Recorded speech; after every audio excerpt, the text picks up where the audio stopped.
to give us a little bit more room and make the plate look so pretty, pretty, pretty. That onion out of there, you don't belong there. All right, and now,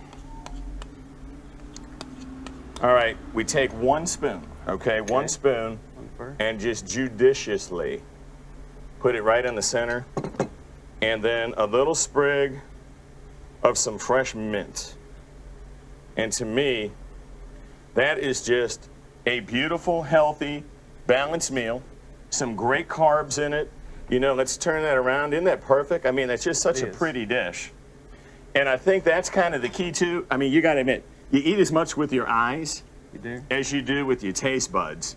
Yeah. So we're really trying so hard. So let's go to the nutritional value of this meal. We have 358 calories, carbohydrates 31,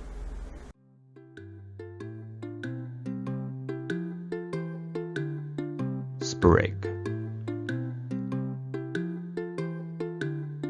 sprig,